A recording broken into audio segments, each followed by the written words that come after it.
faire des choses qui te motivent, faire des choses justement qui te drive et qui te donnent vraiment l'enthousiasme d'aller, d'avancer plus vite et encore mieux et toujours faire mieux.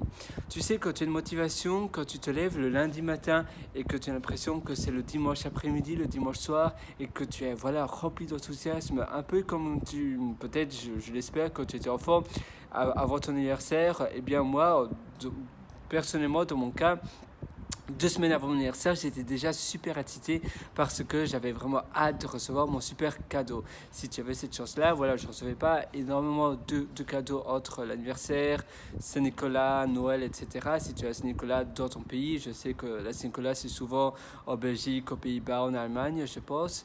Mais si c'était ton cas, eh bien, moi, personnellement, j'étais super excité. Je décomptais vraiment les jours, etc. Et toi, voilà, dans ta vie adulte, tu devrais être motivé de cette même manière. Tu devrais, voilà, tout le temps sauter de joie, avoir, voilà, dès que tu te lèves le matin, tu devrais avoir une joie folle, eh bien, d'accomplir ce que tu vas accomplir, de faire ta mission de la journée. Et ça devrait vraiment te driver et te donner vraiment les tripes de vraiment faire cela.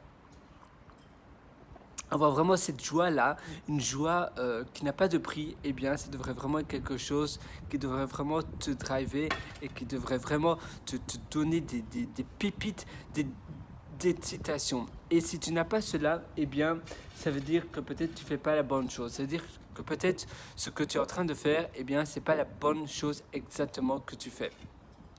Et c'est vraiment important de faire quelque chose qui te drive vraiment et qui reflète vraiment tes valeurs et qui, voilà, que tu veux vraiment accomplir et que tu sais que dans 1 an, 2 ans, 3 ans, tu seras à ce niveau-là et que rien que d'y penser, eh bien, waouh, tu es super excité comme si ça allait être ton anniversaire.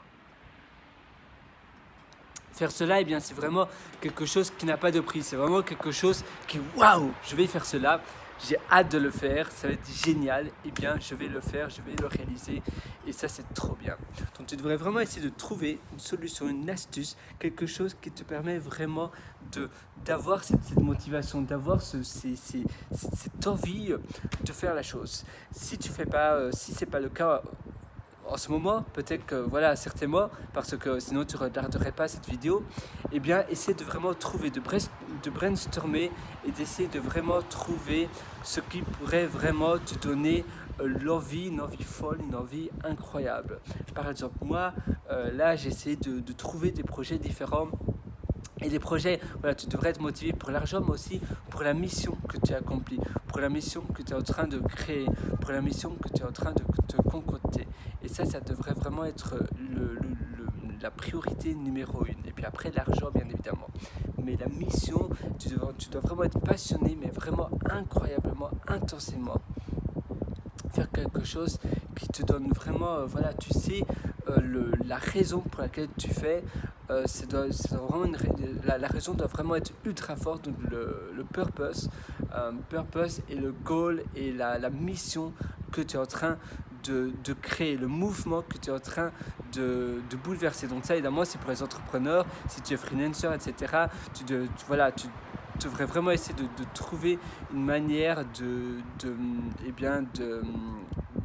runner, donc de conduire, de créer, de conduire conduire une société, ça ne se dit pas vraiment, to run a company, qui est vraiment, où tu as vraiment une mission qui est vraiment palpitante.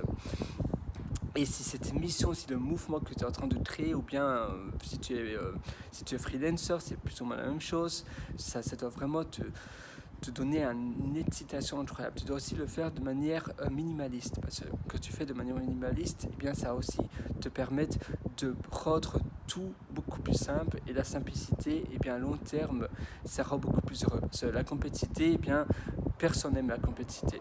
Et même pour ton business, même si ça paraît plus smart, ne choisis jamais la compétitivité. Même si c'est un peu plus cher, à long terme, choisis toujours la simplicité. Voilà, c'est tout pour cette session et j'espère que ça va t'aider.